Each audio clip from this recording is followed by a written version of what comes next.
Hi everyone, this is Deepika. Welcome back. I hope कि आप सभी बहुत अच्छे होंगे। एक बार फिर से स्वागत है आपका स्टडी विद कंफर्ट पे। और आज हम एक पॉलिटिकल साइंस का एक और कंसेप्ट डिस्कस करेंगे, दैट इज़ नियो लिबरलिज्म। सो हम नियो लिबरलिज्म को डिटेल में समझेंगे कि इस कंसेप्ट के बेसिक कैरेक्टरिस्टिक क्या हैं या फंडामेंटल एजम्पशंस क्या हैं। जो वेरियस स्कॉलर्स हैं उनके पॉइंट ऑफ व्यू को भी हम यहाँ पर डिटेल में समझेंगे। ओके, फिर लास्ट में हम क्रिटिसाइज करेंगे, क्रिटिकल इवैल्यूएशन करेंगे कि नियो लिबरलिज्म की क्या शॉर्टकमिंग्स हैं और प्रेजेंट टाइम पे न्यू लिबरलिज्म को किन किन फैक्टर्स के थ्रू या किस फिनोमिना के द्वारा इसे चैलेंज मिल रहा है। तो बहुत ही डिटेल में हॉलिस्टिक मैनर पर इस कॉन्सेप्ट को समझेंगे। वीडियो में भी थोड़ी सी लेंदी हो जाएगी, बट हम सभी डायमेंशंस को इस वीडियो में आज के इस डिस्कशन में कवर करेंगे। सो गाइस, अगर आपने मेरे चैनल को अभी तक सब्सक्राइब नहीं किया है तो guys it's a humble request, please do it. और अपने फ्रेंड्स के साथ शेयर ज़रूर करना। अगर वीडियो पसंद आती है तो लाइक ज़रूर करना गाइस। ओके, सो नियो लिबरलिज्म बेसिकली क्या है? इट इज़ एन आइडियोलॉजी जो किस बात पर जोर देती है या एम्फेसाइज करती है on the value of free market competition. So neo liberalism basic एक आइडियोलॉजी है जो बात करती है कि स्टेट का इंटरवेंशन नहीं होना चाहिए, जो मार्केट है उसको फ्री रखना चाहिए, गवर्नमेंट के द्वारा कोई रेगुलेशन नहीं होने चाहिए, मार्केट पे कोई लॉ टर्म्स एंड कंडीशंस नहीं लगाए जाने चाहिए, जो किसके द्वारा? गवर्नमेंट के द्वारा। तो मार्केट को एकदम फ्री तरीके से काम करने दिया जाए। ओके, सो गवर्नमेंट का रोल यहाँ पर बहुत ही लिमिट करने की कोशिश की जाती है और इसे बोला जाता है rolling back of the state. देखो, जब लिबरलिज्म था पहले, ओके, लिबरलिज्म में हमने बात की कि लिबर्टी की बात करते थे, जहाँ पर स्टेट का बहुत ही मिनिमल रोल था और उसे हम कहते थे पुलिस स्टेट। अगर आपने लिबरलिज्म की आइडियोलॉजी का थोड़ा बहुत भी आइडिया है तो लिबरलिज्म में हम बहुत ही मिनिमल स्टेट की बात कर रहे हैं, जहाँ पर सिर्फ उसका काम क्या है? जो लॉ एंड ऑर्डर है उसको मेंटेन करना। फिर इस लिबरल आइडिया को कहाँ से चैलेंज मिला? मार्क्सिस्ट आइडियाज से या सोशलिस्ट आइडियाज से या कम्युनिस्ट आइडियाज से। कम्युनिज्म एंड सोशलिज्म में क्या बात की गई कि भाई जो ये स्टेट है ना, ये रिच लोग हैं, जो कैपिटलिस्ट जिन्हें कहा गया, उनके लिए काम कर रहा है स्टेट। तो हाँ, ये यहाँ पर हमें स्टेट को उखाड़ फेंकना है, हमें स्टेटलेस सोसाइटी बनानी है, स्टेटलेस पॉलिटिकल सिस्टम बनाना है, जो कम्युनिज्म था। ओके, तो भाई लिबरल्स को लगा कि हमें अपने आप में कुछ मॉडिफिकेशंस करने होंगे, अदरवाइज जो कम्युनिस्ट या सोशलिस्ट आइडियोलॉजी है ये आगे निकल जाएगी या हमें रिप्लेस कर देगी। तो अपने आप को सस्टेन करने के लिए, स्टेटस को मेंटेन रखने के लिए कुछ मॉडिफिकेशंस इसमें किए गए, जिसको हम कहते हैं पॉजिटिव लिबरलिज्म। क्योंकि जो जो जो क्लासिकल लिबरलिज्म था वो निगेटिव लिबरलिज्म था। पॉजिटिव लिबरलिज्म जहाँ पर थोड़े बहुत सोशलिस्ट आइडियाज़ को हमने लिबरलिज्म में अडॉप्ट कर लिया, मतलब इसे नाम दिया गया वेलफेयर स्टेट। कि स्टेट का काम लॉ एंड ऑर्डर को मेंटेन करने तक ही सीमित नहीं है। स्टेट का काम है थोड़ा बहुत अफर्मेटिव एक्शंस लेना, जो पुअर पीपल्स हैं, राइट, जो माइनॉरिटी पीपल्स हैं, जो poor section of the peoples हैं, marginalised section of the peoples हैं, उनके लिए थोड़े बहुत अफर्मेटिव एक्शंस लेना या वेलफेयर प्रोग्राम्स एंड पॉलिसीज़ बनाना, ताकि वो भी एक डिग्निफाइड लाइफ जी सकें। क्योंकि हर चीज़ अगर हम मार्केट और इंडिविजुअल में के भरोसे छोड़ देंगे तो ये गरीबी बढ़ जाएगा, इनइक्वालिटी बढ़ जाएगा, ये सारी चीज़ें हो जाएंगी। तो इस वेलफेयर स्टेट के कंसेप्ट को हमने अडॉप्ट किया पॉजिटिव लिबरलिज्म में। लेकिन जब इसके बाद आता है neo liberalism ideology. Neo liberalism ideology के जो सपोर्टर हैं वो कहते हैं कि जो ये वेलफेयर स्टेट का हमने कंसेप्ट अडॉप्ट किया है ना, ये इसने क्या किया है? इसने करप्शन को बढ़ावा दिया है, इसने पॉलिटिकल सिस्टम को ख़राब कर दिया है, करप्ट कर दिया गया है। यहाँ पर miss use of the resources हो रहा है और जो रिच पीपल्स हैं उनको ना टॉर्चर किया जा रहा है, उन पर टैक्सेस लगाकर।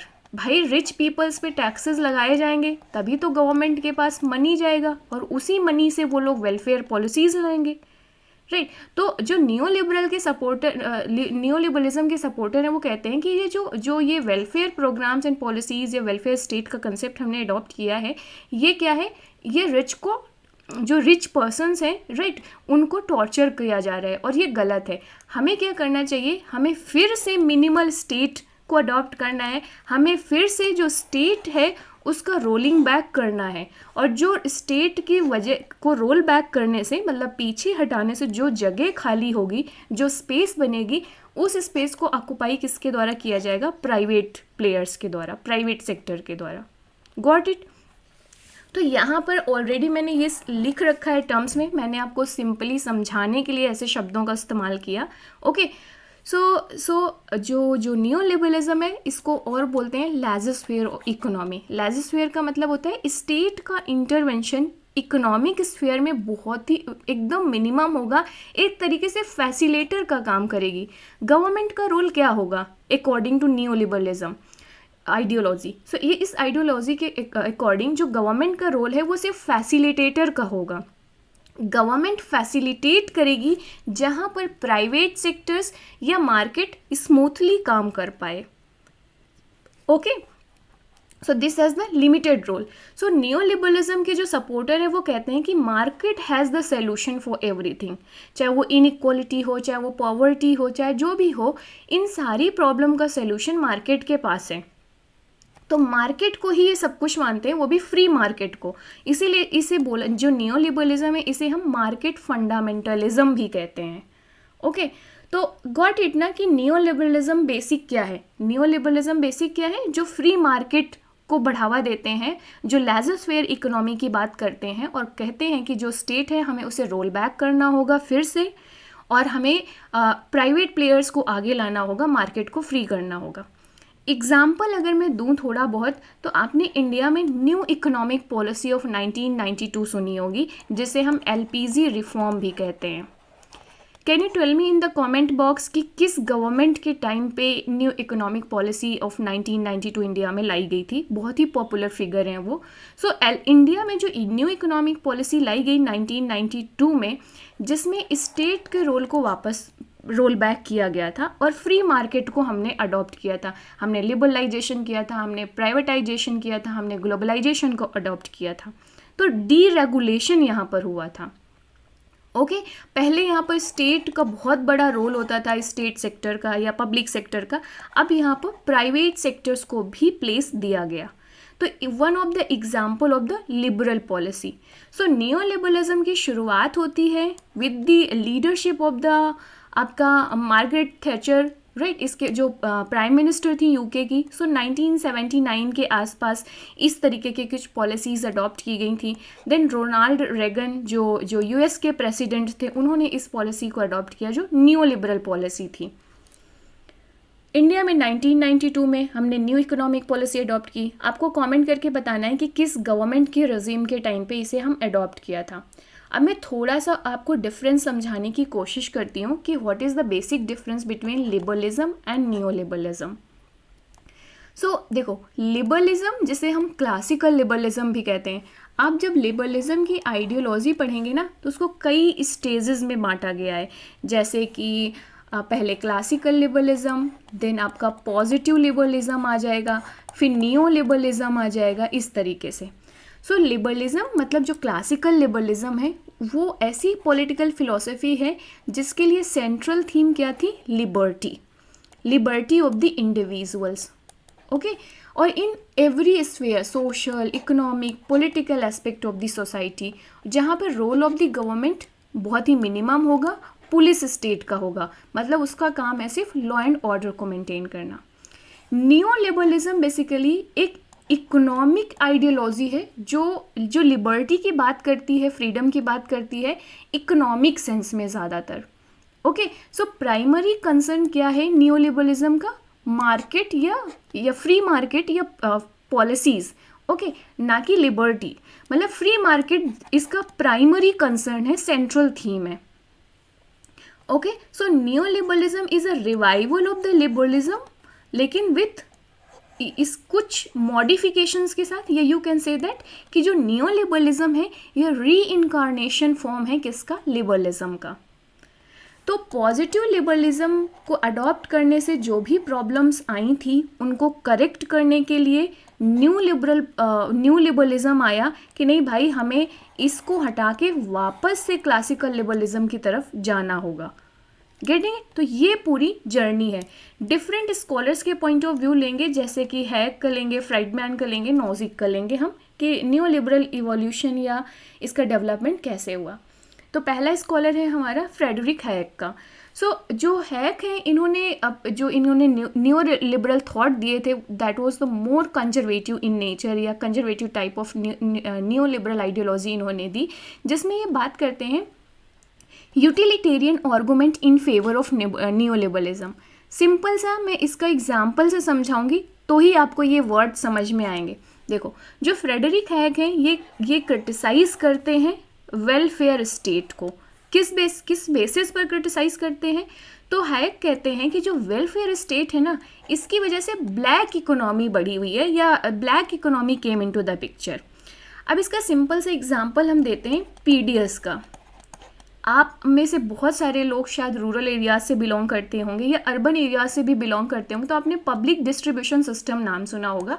जैसे अंत्योदय अन्न योजना आपने सुनी होगी, जिसमें कुछ लोगों को जो एक particular section of the peoples है, उनको फ्री ऑफ कास्ट कुछ राशन दिया जाता है, जैसे कि गेहूँ या दाल हो गया या चावल हो गया। ओके, तो या तो बहुत ही मिनिमल प्राइस में दिया जाता है, जैसे 1 रुपये या 2 रुपये पर केजी। तो आप देखेंगे कि ये वेलफेयर स्टेट का काम है, पॉजिटिव लिबरलिज्म के तहत आता है।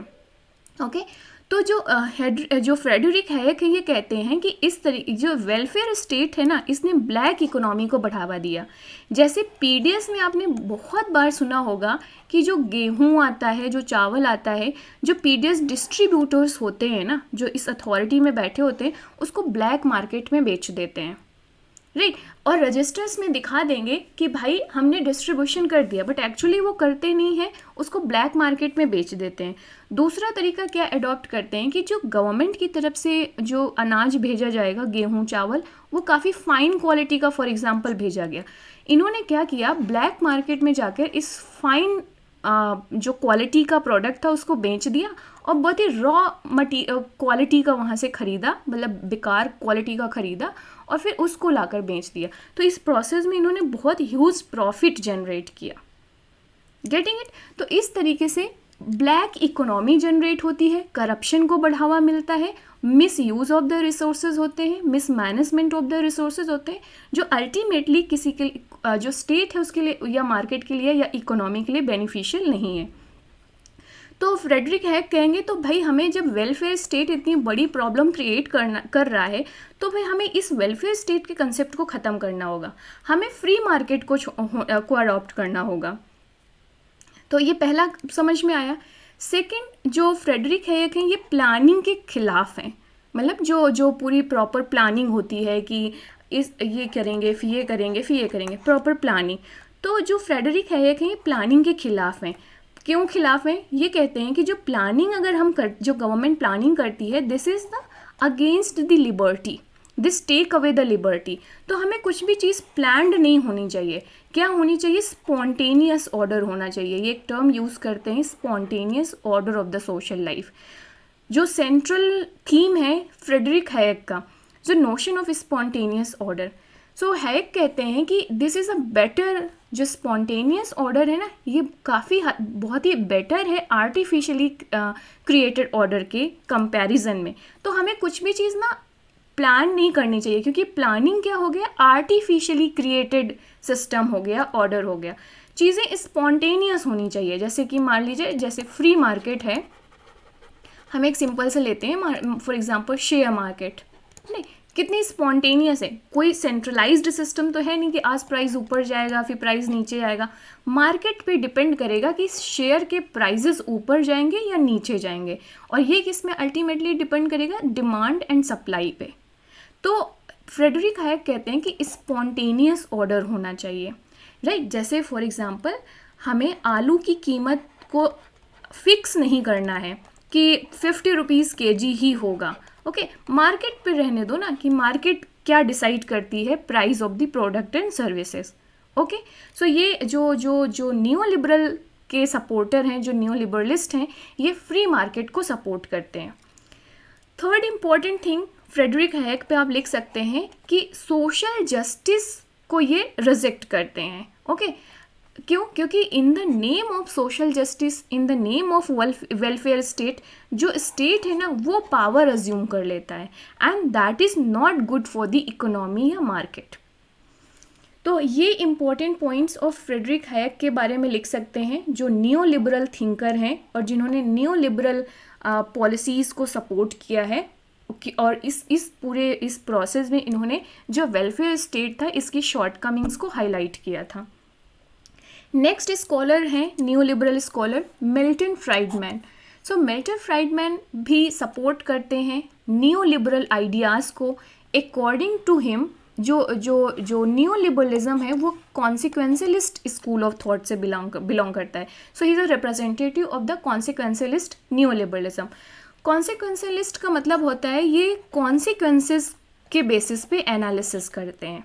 ओके, सो मिल्टन फ्राइडमैन कहते हैं कि जो नियो लिबरलिज्म है ना इसके पॉजिटिव कॉन्सिक्वेंसेस देखने को मिलते हैं, इसीलिए हमें नियो लिबरलिज्म पॉलिसीज़ को अडॉप्ट करना चाहिए। पॉजिटिव कॉन्सिक्वेंसेस कैसे? जैसे फॉर एग्जांपल डीरेगुलेशन, प्राइवेटाइजेशन या रेडिकल टैक्स कट। ये अगर हम स्टेप्स लेते हैं, ये क्या है? डीरेगुलेशन, प्राइवेटाइजेशन, ये न्यू लिबरल पॉलिसीज़ हैं। जैसे इंडिया में न्यू इकोनॉमिक पॉलिसीज़ ऑफ 1992 से हमने क्या किया था?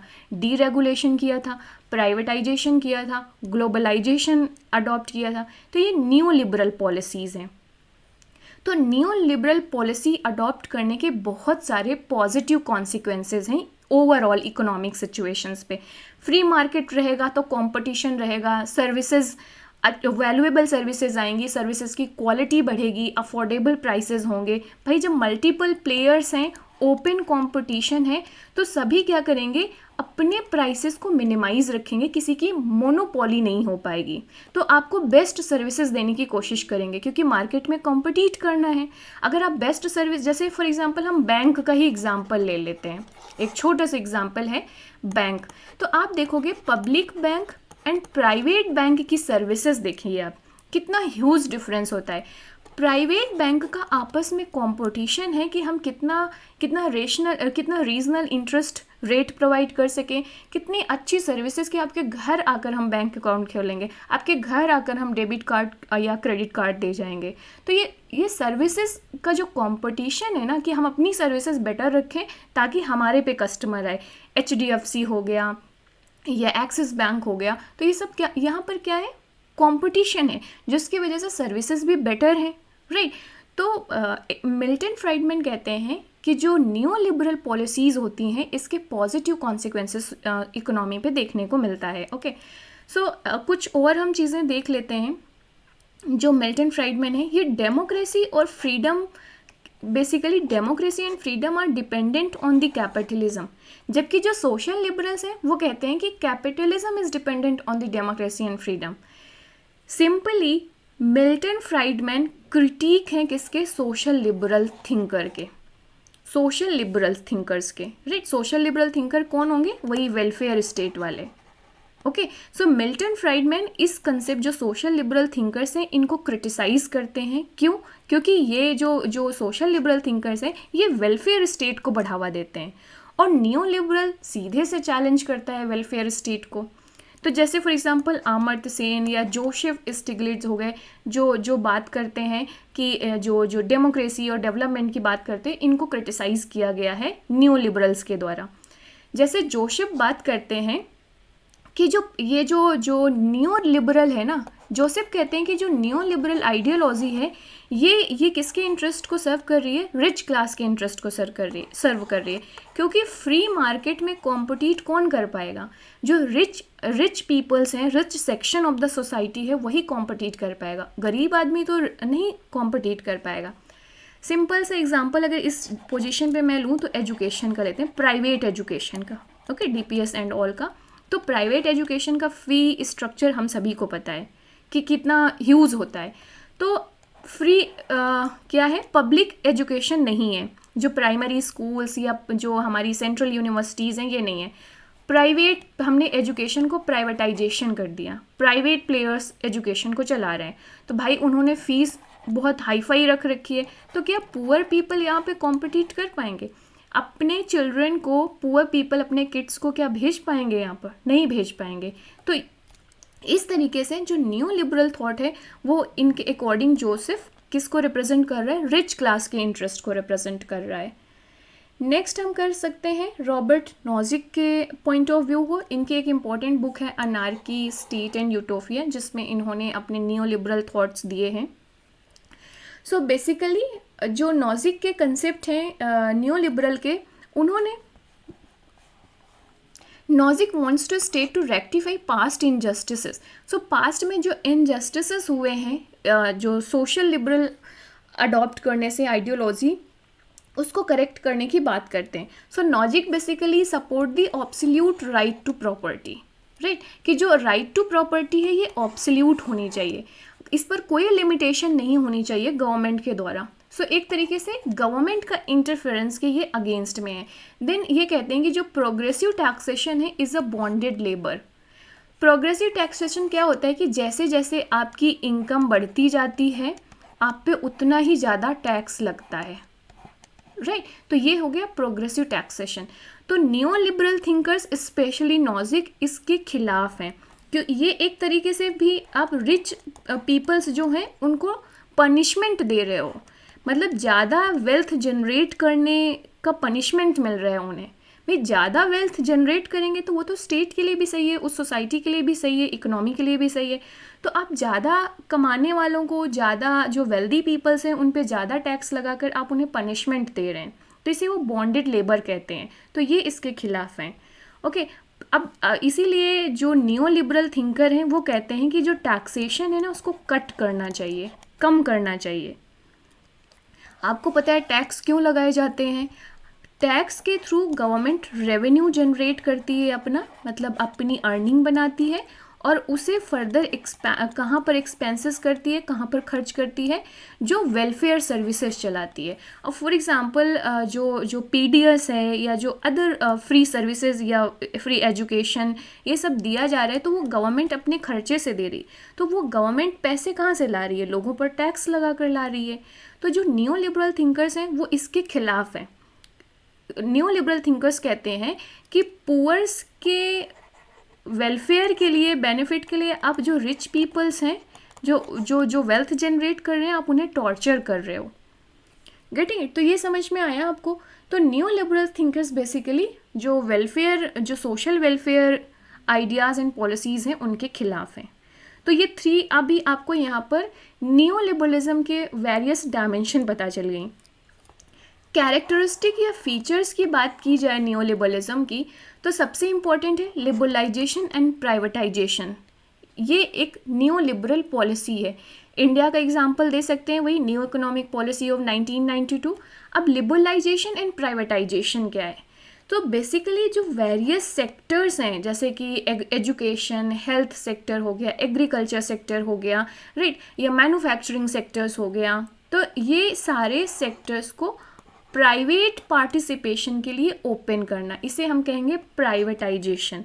कि मतलब अब वो सिर्फ जैसे फॉर एग्जांपल एजुकेशन एक सेक्टर हम ले लेते हैं, तो इस एजुकेशन सेक्टर में सिर्फ गवर्नमेंट ही काम नहीं करेगी कि गवर्नमेंट ही स्कूल बना रही है, गवर्नमेंट ही टीचर्स को अपॉइंट कर रही है और गवर्नमेंट ही इस पूरे सिस्टम को रन कर रही है, एजुकेशन के सिस्टम को। तो एजुकेशन को अगर हम प्राइवेटाइज करने की बात करेंगे तो कोई भी, मैं हूँ या आप हूँ, हम में से कोई भी स्कूल खोल सकता है, कॉलेज खोल सकता है, चला सकता है। ओके, तो ये हो गया प्राइवेटाइजेशन करना। लिबरलाइजेशन बेसिकली जो रूल्स होते हैं, जो रेगुलेशंस होते हैं, जो लॉ होते हैं ना, उनको थोड़ा रिलैक्स करना। ओके, जैसे मान लीजिए आपको एक कोई स्कूल खोलना है, एजुकेशनल सेक्टर का ही हम एग्जांपल लेंगे, तो आपको एक स्कूल खोलना है तो बहुत सारे क्लियरेंस लेने पड़ेंगे, बहुत सारे एनओसी लेनी पड़ेगी, आपको बहुत सारा डॉक्यूमेंटेशन प्रोसेस करना पड़ेगा। फिर भी कोई गारंटी नहीं है कि आपका जो ये वेरिफिकेशन है ये सब फाइनली सक्सेसफुल होगा, राइट। तो लेकिन जब लिबरलाइजेशन की पॉलिसी, जो एक न्यू लिबरल पॉलिसी है, इसे अडॉप्ट करते हैं तो इन सारे लॉ रेगुलेशन जो स्कूल खोलने के हैं उन्हें हम रिलैक्स कर देते हैं। और आजकल तो ई कॉमर्स पे हमने सिंगल विंडो क्लियरेंस, आपने नाम सुना होगा, इस चीज़ का सिंगल विंडो क्लियरेंस, कि आप ऑनलाइन जाइए, एक वेबसाइट ओपन करिए और उस वेबसाइट पे आप खुद ही जाकर सारे क्लियरेंस ले लीजिए, सेल्फ सर्टिफिकेट जनरेट कर लीजिए और बस आप स्कूल खोल लीजिए। आपको जो गवर्नमेंट ऑफिसेज हैं वहाँ के चक्कर नहीं लगाने हैं, यहाँ वहाँ फाइल नहीं घुमानी है, कुछ नहीं। एक single window clearance system develop किया गया। आप वहाँ जाइए, सारे क्लियरेंस खुद ऑनलाइन जाकर ले लीजिए और आपका वो वहाँ से जनरेट हो जाएगा, आप स्कूल ओपन कर लीजिए। तो ये होता है लिबरलाइजेशन। नेक्स्ट फीचर है न्यू लिबरलिज्म या न्यू लिबरल पॉलिसी से government as a business enterprises. अब यहाँ पे गवर्नमेंट उस तरीके से कन्वेंशनल सेंस में बात नहीं कर रही है, गवर्नमेंट भी इवन जो सर्विसेज दे रही है उसको एक बिजनेस की तरीके से काम कर रही है। जैसे आजकल आप देखेंगे जो गवर्नमेंट बैंक है ना, जो पब्लिक बैंक हम जिन्हें कहते हैं, जैसे फॉर एग्जांपल SBI, PNB हो गया, ये सारी बैंक्स, ये भी बिजनेस इंटरप्राइजेज हैं। इन्हें एक बिजनेस की तरीके से लिया जा रहा है, ना कि एक वेलफेयर एक्टिविटीज़ के लिए, मतलब इन्हें भी अपना प्रॉफिट जनरेट करना है। ओके, नेक्स्ट है free flow of capital and labour. हम इसे ग्लोबलाइजेशन भी कहते हैं कि हम अक्रॉस दी वर्ल्ड जो कैपिटल है, लेबर है, वो मूव कर रहा है। अब कैपिटल का मतलब है जैसे कि फॉर एग्जांपल हम इंडियंस घर पे बैठे बैठे हम US के शेयर मार्केट्स पे ट्रेडिंग कर सकते हैं, US के शेयर खरीद सकते हैं, या आजकल आपने क्रिप्टो ट्रेडिंग का सुना होगा। आप इंडिया में रहकर भी पूरे दुनिया के किसी भी शेयर मार्केट में या क्रिप्टो मार्केट में पैसे लगा सकते हैं, इन्वेस्ट कर सकते हैं और वेल्थ जनरेट कर सकते हैं। So free flow of capital हो गया, मतलब आप इंडिया में बैठे बैठे US की मार्केट पे पैसे लगा रहे हैं। और उसी तरीके से लेबर का मूवमेंट, फॉर एग्जांपल जो आप देखेंगे कि अगर US में बहुत सारी एम्प्लॉयमेंट अपॉर्चुनिटीज़ हैं तो लोग मूव करते हैं, तो ये जो रेगुलेशंस हैं, जो मूवमेंट होता है लेबर एंड कैपिटल का, ये काफ़ी रिलैक्स्ड हो गया है, ईजी हो गया है एक तरीके से, विदाउट एनी रिस्ट्रिक्शंस हो गए हैं, या लिमिटेड रिस्ट्रिक्शंस हो गए हैं। ओके, पहले बहुत ज़्यादा रिस्ट्रिक्शंस होते थे। नेक्स्ट न्यू लिबरल पॉलिसी है कि लिमिटेड ट्रेड बैरियर्स। सो limited trade barriers basically facilitate करता है free flow of goods and services को, जहाँ पे जो टैरिफ्स लगाए जाते हैं, जो कस्टम ड्यूटीज़ लगाई जाती हैं, उनको क्या किया जाता है, मिनिमाइज़ किया जाता है, रिड्यूस किया जाता है। इस तरीके से हम ट्रेड को बढ़ावा देते हैं। नेक्स्ट है कि increasing replacement of the citizens with the consumer. तो हम जो जिन्हें हम सर्विसेज दे रहे हैं, तो न्यू लिबरल पॉलिसी में हम उन्हें एज अ कंज्यूमर ट्रीट करते हैं। ओके, अब ये कंज्यूमर और सिटीजन्स में एक तरीके से पैसिव पार्टिसिपेशन होगा। कंज्यूमर्स जब आप उन्हें देखेंगे तो आप उनसे वैल्यूएबल फीडबैक लेंगे, या उन्हें क्वालिटी सर्विसेज देंगे, या प्राइसेस में नेगोशिएशंस करेंगे। सो इस तरीके से आपको देखने को चीज़ें मिलेंगे। So public has a choice in goods and services due to competition. So new liberal policy जब रहेंगी, फ्री मार्केट रहेगा, ओपन कॉम्पिटिशन होगा, मल्टीपल प्लेयर्स होंगे, तो जो पब्लिक है उसके पास चॉइसेस हैं गुड्स एंड सर्विसेज की। अच्छा, आपको जैसे वही मैंने कहा ना कि बैंक अकाउंट ओपन कराने के, अभी तो अगर प्राइवेट बैंक भी हैं, पब्लिक बैंक भी हैं, तो इंडिविजुअल के पास चॉइसेस है ना कि वो अपना अकाउंट प्राइवेट बैंक में कराएगा या पब्लिक बैंक में कराएगा। और फॉर एग्जांपल न्यू लिबरल नहीं होता तो सिर्फ गवर्नमेंट बैंक ही होती, तो इंडिविजुअल के पास चॉइस ही नहीं होती, उसे जाकर गवर्नमेंट बैंक में ही अपना अकाउंट ओपन करना पड़ता। Getting it? Trickle down philosophy. So new liberalism में मोस्ट इंपॉर्टेंट फिलोसफी जो अडॉप्ट करते हैं वो ट्रिकल डाउन। ट्रिकल डाउन का मतलब है कि जो रिच पीपल्स हैं, फॉर एग्जांपल, वो जो वेल्थ जनरेट कर रहे हैं ना, एनी हाउ वो फिल्टर होकर तो नीचे जो पुअर पीपल्स हैं उनके पास ही जाएगी ना। क्यों? क्योंकि जब लोग प्राइवेट जो रिच पर्सनस हैं वो अपने बिजनेस बनाएंगे, राइट, जैसे मान लीजिए फैक्ट्री लगाएंगे, ओके, तो उस फैक्ट्री में इन पुअर पीपल्स को क्या एम्प्लॉयमेंट देंगे, तो इस फैक्ट्री से जो वो प्रॉफिट जनरेट करेंगे, वेल्थ जनरेट करेंगे, उसमें से कुछ हिस्सा तो इन पीपल्स के पास भी जाएगा ना, इन्हें एम्प्लॉयमेंट मिलेगा तो इन्हें वेजेस एंड सैलरीज मिलेंगी। Getting it? तो ये हो गया ट्रिकल डाउन इफेक्ट। तो न्यू लिबरल्स कहते हैं कि फ्री मार्केट हम अडॉप्ट करेंगे और फ्री मार्केट से हम वेल्थ जनरेट करेंगे, और उस वेल्थ वो अपने आप डिस्ट्रीब्यूट होगी जो सोसाइटी है उसके लोअर क्लासेस में, या तो जो lower strata of the peoples है वहाँ पर। हमने इसे देख लिया। Then personal responsibility doctrine. अब यहाँ पर ये डॉक्ट्रिन के अकॉर्डिंग क्या है कि every transaction happen at the individual level, और सिंपल सी बात है कि जो भी कॉन्सिक्वेंसेज आएंगे वो इंडिविजुअल की रिस्पॉन्सिबिलिटी है। इनका मानना है कि फॉर एग्जांपल हम अगर पुअर्स हैं तो ये हमारी रिस्पॉन्सिबिलिटी है कि हम में स्किल्स नहीं है, या हम वेल्थ जनरेट नहीं कर पा रहे हैं, या हम ओपन मार्केट या फ्री मार्केट में पार्टिसिपेट नहीं कर पा रहे हैं, तो ये इंडिविजुअल की रिस्पॉन्सिबिलिटी हो गई उसकी अपनी स्टेटस का। ओके, तो ये हो गए फीचर्स। अब आप इस आधार पर बहुत सारे फैक्टर्स हैं जिस पर नियो लिबरलिज्म को क्रिटिसाइज भी किया जा सकता है। तो अगर हम क्रिटिकली इवैल्यूएट करें नियो लिबरलिज्म को तो मोस्ट इम्पॉर्टेंट है misguided free market approach to public services.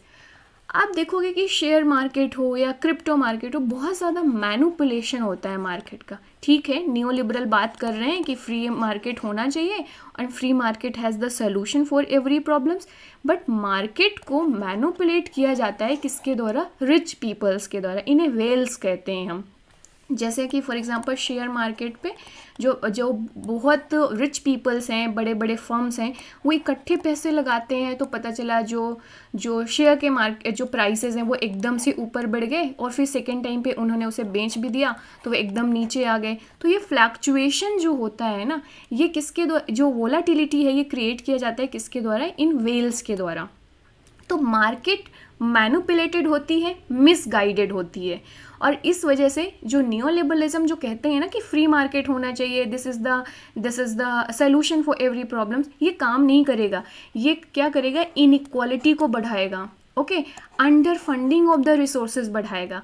भाई अंडर फंडिंग कैसे? कि लोग उन्हीं सेक्टर्स पे पैसे लगाएंगे जो प्रॉफिटेबल है। भाई मैं जैसे फॉर एग्जांपल मैं हो गई या आप हो गए, हमें कोई बिजनेस करना है, हम क्योंकि प्राइवेट प्लेयर्स हैं, हमें अपॉर्चुनिटीज़ हैं, तो हम उसी सेक्टर में पैसे लगाएंगे ना जहां हमें चांसेस होगी कि ज़्यादा पैसे बने, प्रॉफिट जनरेट हो, हमारा बिजनेस बढ़े। जो लेस प्रॉफिटेबल एरिया हैं, जैसे फॉर एग्जांपल एजुकेशन हो गया या अदर इकोनॉमिक सेक्टर्स होंगे, हम वहाँ क्यों पैसे लगाएंगे? Getting it? तो ये under funding of the resources, inequality, ये सारी चीज़ें होंगी। Then monopolies, new liberal policy को अडॉप्ट अगर हम करेंगे, deregulation, disinvestment, liberalisation, privatisation, जो न्यू लिबरल पॉलिसीज़ हैं इन्हें अडॉप्ट करेंगे तो मोनोपोलीज बढ़ेगी। तो क्रिटिक्स कहते हैं मोनोपोली मतलब है कि एक या दो लोगों का कब्जा होना रिसोर्सेज में। जैसे हम कहते हैं कि अभी अडानी और अंबानी, ये क्या है? इन्होंने मोनोपोली कर रखी है इंडियन मार्केट में। या हम वर्ल्ड लेवल पे बात करें तो यूएस की जो कंपनीज़ हैं, जैसे मैकडोनाल्ड हो गया, डोमिनोज हो गया, इन्होंने कब्जा कर रखा है पूरी दुनिया में। ओके, सो इनकी मोनोपोलीज हैं, मतलब जो छोटे मोटे प्लेयर्स हैं इस सेक्टर्स में वो इनसे कॉम्पिटिट नहीं कर पा रहे हैं। तो ये कुछ उसी तरीके से है कि बड़ी मछली छोटी मछली को खा जाती है। तो जैसे अडानी और अंबानी बहुत छोटे छोटे फर्म्स को इन्होंने ख़रीद लिया और अपने उस पर मर्ज कर लिया। सो मोनोपोलीज की वजह से क्रिटिसाइज़ किया जाता है न्यूलिबरलिज्म का।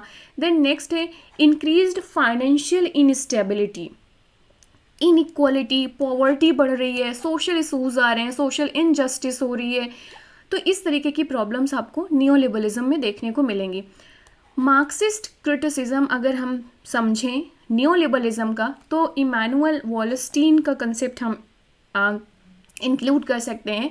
तो इमैनुअल वॉलस्टीन जो एक मार्क्सिस्ट हैं, वो कहते हैं कि न्यूलिबरल पॉलिसीज़ ने अनइवन डेवलपमेंट को बढ़ावा दिया है। अनइवन डेवलपमेंट फॉर एग्जांपल जैसे दुनिया में ही हम देख लें तो कुछ पर्टिकुलर कंट्रीज़ हैं जो अपने आप को बहुत डेवलप कर गई, जो गरीब कंट्रीज़ थे, पुअर कंट्रीज़ थी, उनका डेवलपमेंट उतना अच्छा नहीं हो पाया क्योंकि वहाँ पर इंफ्रास्ट्रक्चर नहीं है, मार्केट नहीं है, तो वहाँ पर कोई पैसे ही नहीं इन्वेस्ट कर रहा है। फॉर एग्ज़ाम्पल श्रीलंका, नेपाल हो गया या बांग्लादेश हो गया या पाकिस्तान हो गया, तो यहाँ पर जो दुनिया भर से इन्वेस्टमेंट आते हैं वो बहुत कम आएंगे। वहीं पर आप यूरोपियन कंट्रीज़, अमेरिका, यहाँ पर लोग इन्वेस्ट कर रहे हैं, या सिंगापुर, मलेशिया हो गया, बैंकॉक हो गया, यहाँ पे लोग पैसे इन्वेस्ट कर रहे हैं क्योंकि वहाँ पे मार्केट अच्छी है, इंफ्रास्ट्रक्चर अच्छा है, तो उन्हें प्रॉफिट वहाँ ज़्यादा है। Okay, getting it? तो इमैनुअल वॉलस्टीन कहते हैं कि जो न्यू लिबरल पॉलिसीज़ हैं या न्यू लिबरल आइडियोलॉजी है, इसने अनइवन डेवलपमेंट को बढ़ावा दिया है। अगर हम इंडिया में भी बात करें, फॉर एग्जांपल अगर वर्ल्ड लेवल से नहीं समझ में आया तो इंडिया के अंदर भी आपने देखा होगा अक्रॉस द कंट्री कुछ मेट्रो सिटीज़ जैसे दिल्ली, मुंबई, यहाँ पर आप इनका डेवलपमेंट देख लीजिए, और छोटे छोटे शहर, टाउन आप देख लीजिए, वहाँ का डेवलपमेंट। भाई कोई फैक्ट्री लगाने आएगा तो वो बैंगलोर में लगाएगा ना, या दिल्ली लगाएगा, या मुंबई लगाएगा। आपके छोटे मोटे शहरों में जाकर थोड़ी ना लगाएगा, क्योंकि वहाँ पे सिचुएशन ऐसी नहीं है कि वो बहुत ह्यूज प्रॉफिट जनरेट कर सके, मार्केट से इतनी लिंक नहीं है, इंफ्रास्ट्रक्चर इतना नहीं है, ये सारी चीज़ें। इसी तरीके से सोशल लिबरल्स हैं, वो भी क्रिटिसाइज़ करते हैं न्यू लिबरल पॉलिसीज़ को, जैसे कि जॉन रॉल्स हो गए, अमर्त्य सेन हो गए, जोसेफ हो गए। ये लोग कहते हैं कि जो न्यू लिबरल पॉलिसीज़ हैं ना, ये सिर्फ रिच क्लास के इंटरेस्ट को सर्व करती हैं। मतलब रिच पीपल्स और रिच हो जाएंगे। भाई फ्री मार्केट में कॉम्पिटिट कौन कर पाएगा? रिच क्लास कर पाएंगे, अमीर लोग कर पाएंगे, तो अमीर और अमीर होंगे क्योंकि वो और ज़्यादा वेल्थ जनरेट करेंगे। ऊपर से ये लोग कह रहे हैं कि टैक्स भी उतना ना लगाओ, ओके, टैक्स को कट किया जाए। तो यहाँ पर पूरी तरीके से जो पुअर पीपल्स हैं, अरे वो उनका क्या होगा? तो ये गैप और बढ़ेगा इनइक्वालिटी का। तो आई होप कि आपने क्रिटिसिज्म देख लिया। अब हम देखते हैं मोस्ट इम्पॉर्टेंट एस्पेक्ट जो न्यू लिबरलिज्म के चैलेंज फेस्ड कर रहा है। तो आजकल एक फिनोमेना चल रहा है, that is a counter globalisation movement. Counter globalisation movement basically क्या है? ग्लोबलाइजेशन के खिलाफ मूवमेंट चलना। ग्लोबलाइजेशन क्या था? जो फ्री मार्केट या इंटीग्रेशन ऑफ द मार्केट की बात करता है कि पूरी दुनिया एक विलेज है और free flow of capital and labour होना चाहिए। मतलब कोई ऐसा रिस्ट्रिक्शंस कंट्रीज़ के द्वारा आपस में ना लगाया जाए, राइट? कि भाई कस्टम ड्यूटी, बैरियर्स लग रहे हैं, ट्रेड बैरियर्स लग रहे हैं, ये इनको मिनिमाइज़ किया जाए, तभी free flow of capital and labour हो पाएगा। ये ग्लोबलाइजेशन की फिनोमेना हो गई। तो आजकल क्या चल रहा है? इस free flow of capital and market के खिलाफ एक काउंटर रिवॉल्यूशन या काउंटर मूवमेंट चल रहा है कि भाई नहीं, रेस्ट्रिक्शंस लगाए जाना चाहिए। जैसे कि ट्रम्प एडमिनिस्ट्रेशन में आपने सुना होगा, उन्होंने कहा था कि वो अमेरिका और मैक्सिको के बॉर्डर पर एक दीवार खड़ी कर देंगे। ऐसी बात सुनी ना आपने? तो उस ये दीवार क्या, ये ऐसे जो इनिशिएटिव्स हैं या जो ऐसी स्पीचेस हैं, ये क्या बात कर रहे, क्या दिखा रही हैं कि जो free flow of market and capital and labour की जो हम बात कर रहे थे, हम उसके अगेंस्ट में जा रहे हैं। तो this is the counter globalisation movement कि भाई हमें free flow of goods and नहीं चाहिए, हमें पहले देखना है कि हमारे अमेरिकन को जॉब मिल रही है कि नहीं, इसके बाद हम देखेंगे माइग्रेंट्स का क्या करना है। इसके बाद से इमैनुअल वॉलस्टीन का कंसेप्ट तो हमने देख ही लिया कि वो किस तरीके से कहते हैं कि जो न्यू लिबरल पॉलिसीज़ हैं, इन्होंने अनइवन डेवलपमेंट को बढ़ावा दिया है। तो हमें न्यू लिबरल पॉलिसीज़ को रिजेक्ट करना चाहिए ताकि हम जो डेवलपमेंट है उसको इवन कर सकें, मतलब समान तरीके से सभी जगह कर सकें। देन इस्लामिक फंडामेंटलिज्म, ये जो न्यू लिबरल है ये क्या है? मार्केट फंडामेंटलिज्म है, क्योंकि ये कहते हैं कि free market has the solution for every problems, और हमें फ्री मार्केट कंपटीशन को बढ़ावा देना चाहिए। इसे चैलेंज मिल रहा है इस्लामिक फंडामेंटलिज्म, जो एक पर्टिकुलर कल्चर, पर्टिकुलर ट्रेडिशन की बात कर रहा है। नेक्स्ट है ग्लोबल फाइनेंशियल क्राइसिस ऑफ 2008, जिसने न्यू लिबरल पॉलिसी को के फेल्योर को दिखाया। ओके, देन ब्रेग्जिट, जहाँ पर जो यूरोपियन यूनियन था, एक यूरोपियन यूनियन रीजनल ऑर्गेनाइजेशन है जिसमें free flow of capital and goods होता है, बट इससे ब्रिटेन बाहर आ गया और इसी प्रोसेस, इसी फिनोमेना को ब्रेग्जिट कहा जाता है। कैन यू टेल मी कि ब्रेग्जिट कब हुआ था, किस सेशन में, किस ईयर में हुआ था? मुझे कमेंट करिएगा। तो ब्रेग्जिट जैसा फिनोमेना ये बताता है कि लोग अपने नेशनल बॉर्डर्स को क्लोज कर रहे हैं। ओके, इसके बाद डोनाल्ड ट्रंप, तो क्या एडमिनिस्ट्रेशन जैसा मैंने अभी मैक्सिको एंड यूएस के बॉर्डर पर जो दीवार खड़ी करने की बात कर रहे थे। Okay, so weakening of liberal global world order, ये फिनोमेना, ये इंसेंटिव्स दिखा रहे हैं कि जो लिबरल ग्लोबल वर्ल्ड ऑर्डर की हम बात कर रहे थे, न्यू लिबरलिज्म पॉलिसीज़ की बात कर रहे थे, वो कमज़ोर हो रही हैं। ओके, तो ये हो गया आपका challenge faced by the neoliberalism. And this is all for today guys, and I hope कि नियोलिबरलिज्म का कंसेप्ट आपको समझ में आया होगा। मैं फिर से आपको थोड़ा सा समराइज़ कर दूं कि आज हमने क्या डिस्कस किया है, ताकि हम आज का लेक्चर को एक बार समराइज़ कर लें। जैसे कि व्हाट इज़ नियोलिबरलिज्म, हमने इसे डिटेल में समझा यहाँ पर। इसके बाद हमने समझा कि लिबरलिज्म और नियोलिबरलिज्म में डिफरेंसेस क्या हैं। इसके बाद से हमने 3 स्कॉलर्स के पॉइंट ऑफ व्यू लिए थे, फ्रेडरिक हैक का, मिल्टन फ्राइडमैन का, रॉबर्ट नोजिक का। और इसके बाद हमने देखा कि नियोलिबरलिज्म की बेसिक कैरेक्टरिस्टिक क्या हैं। हमने कई सारे पॉइंट्स डिस्कस किए। देन हमें नियोलिबरलिज्म का हमने क्रिटिसिज्म, क्या प्रॉब्लम्स हैं, क्या शॉर्ट कमिंग्स हैं, उसको डिस्कस किया। और हमने ये देखा कि प्रेजेंट टाइम पे नियोलिबरलिज्म को किस तरीके से चैलेंज मिल रहा है या किस तरीके की प्रॉब्लम्स का सामना करना पड़ रहा है। और हमने इसमें बहुत ही रिसेंट जैसे इश्यूज जैसे Brexit, Donald Trump administration, global financial crisis, इन सारी चीज़ों को डिटेल में हमने समझा। ओके, तो आई होप कि नियोलिबरलिज्म का कंसेप्ट आपको क्लियर हो गया होगा। कोई डाउट हो तो मुझे कमेंट करके पूछ सकते हैं आप, एंड मुझे इंस्टाग्राम में फॉलो करना मत भूलना। आपकी कोई क्वेरी हो या कोई रिक्वायरमेंट हो पर्टिकुलर टॉपिक पर किसी वीडियो की, तो आप मुझे वहाँ पर मैसेज कर सकते हो guys. And please like, share and subscribe my channel to support me. मेरे 80 जैसे मैंने देखा फिर से एनालिटिक्स, अभी भी मेरे 80% जो व्यूअर्स हैं वो उन्होंने अभी तक मेरे चैनल को सब्सक्राइब नहीं किया है। सो गाइस, आपसे हम्बल रिक्वेस्ट है कि अगर मेरे कंटेंट आपको बेनिफिट कर रहे हैं तो प्लीज़ सब्सक्राइब मेरी चैनल। वीडियो को लाइक ज़रूर करना और बेल आइकन ज़रूर प्रेस करना, जिससे कि न्यू वीडियो की नोटिफिकेशन आप तक पहुँच सके। Thank you so much. See you in the next video. Bye bye, take care, keep learning, keep exploring.